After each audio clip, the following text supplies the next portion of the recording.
Well, the fate of President Trump's temporary travel ban is still in question as the liberal Ninth Circuit Court of Appeals takes another day to decide whether to uphold the ruling or strike it down. The court announced earlier there will be no decision today. The president still staunchly defending the need for his executive order. Listen. It was done for the security of our nation, the security of our citizens, so that people come in who aren't going to do us harm. A bad high school student would understand this. Anybody would understand this. Right now, we are at risk because of what happened. One of the issues that came up during oral arguments yesterday was whether to consider statements made by President Trump about Muslims while he was on the campaign trail. We're not saying the case shouldn't proceed, but it is extraordinary for a court to enjoin the president's national security determination based on some newspaper articles, and that's what has happened here. Stop. This is Judge Clifton. Do you deny that, in fact, the statements attributed to then-candidate Trump and to his political advisors, and most recently Mr. Giuliani, do you deny that those statements were made? Judge Clifton, no. I would note that Judge Robart himself said that he wasn't going to look at campaign statements. President Trump thinks the courts need to stop playing politics. I don't ever want to call a court biased, so I won't call it biased. And we haven't had a decision yet. But courts seem to be so political, and it would be so great for our justice system if they would be able to read a statement and do what's right. And that has to do with the security of our country, which is so important.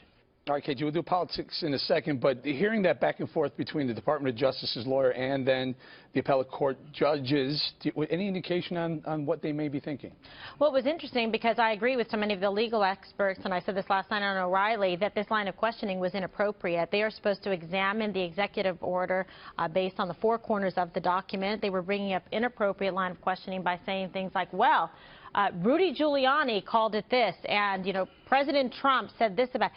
Irrelevant. It's whether or not he in fact has the ability and the authority to protect national security and issue this executive order, and he in fact does.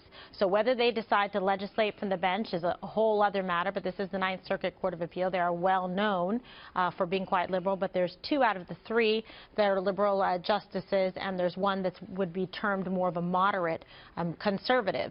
So it could split down on a 2-1 decision, but it shouldn't, because he has the authority, and that's quite simply stated in the document. Yeah, I have that. Here's the document. It's Section 212 of the INA, the U.S. Code 1182. Just give me a second. The entry of any aliens or any class of alien into the United States would be detrimental to the interests of the United States. The President may, by proclamation, suspend the entry of all aliens or any class of aliens as immigrants or non-immigrants, or impose on the entry of aliens restrictions he may deem to be appropriate. Now, Dana, the law seems clear, yet we may get Section F. Section F, an appellate court that says no. I'm sorry, Donald Trump, you're not allowed to do that. And the other thing that, because we're used to getting everything, you know, you press a button on your phone and something happens and your delivery comes, whatever, like this decision is not going to be that quick. The other thing is, this is not even on the merits of the executive order itself. This is on the question of whether there can be a temporary restraining order. So you haven't even gotten to a question.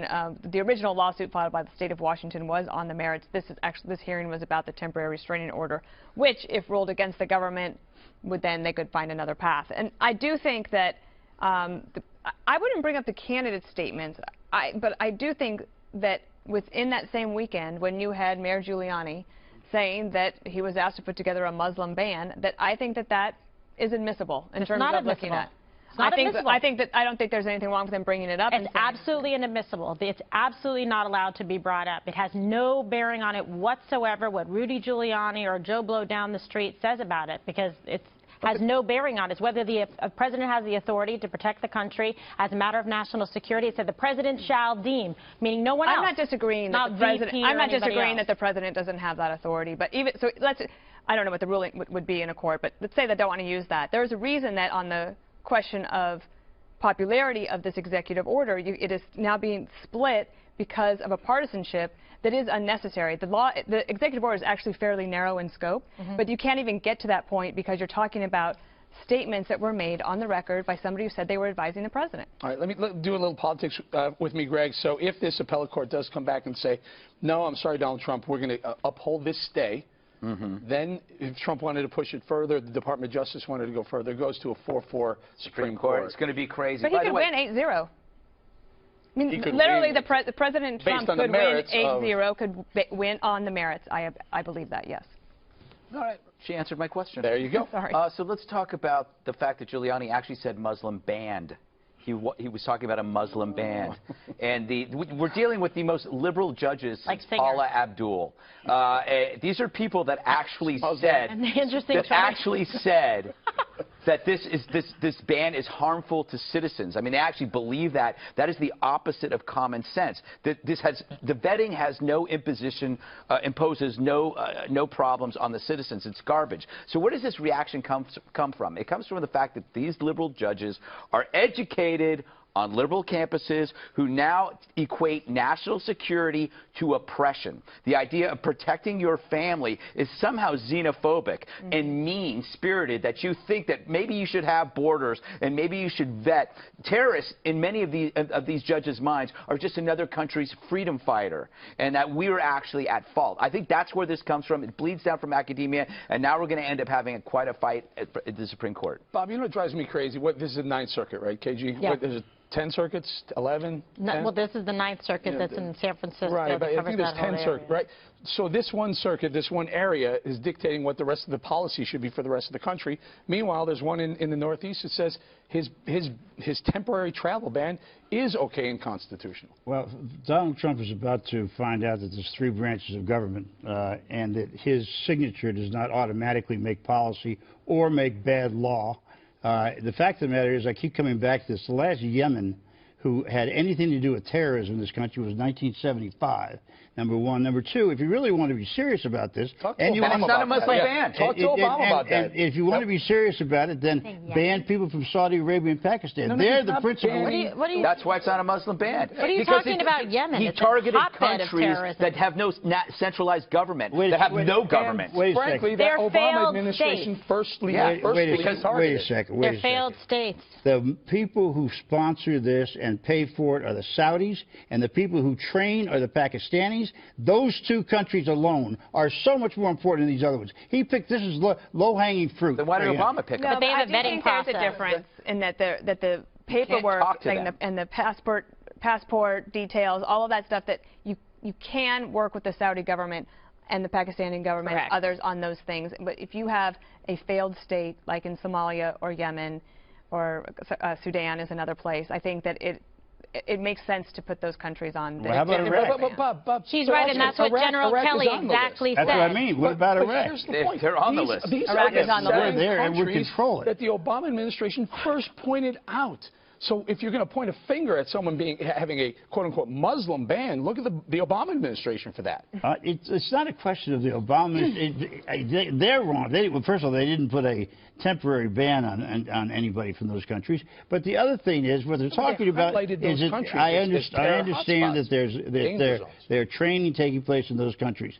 But I still contend that 90% of the training comes from Pakistan, and we're still doing it. Why? Because we don't want to lose Pakistan as an ally in that part of the world. But that's the only reason. But the United States government can work with a functioning Pakistani government on passport control, and we do have that kind of cooperation. Well, we can do it with Iraq too. We run the government in Iraq. But doesn't it bother you that the idea of fighting ISIS is being conflated with targeting Muslims? You would hate that. Yes, I agree with that. But ISIS was the first group to come out and say they were so happy about this ban and they were going to use it for recruitment purposes. Reverse psychology, Bob. They say that about everything. No, well, we'll see.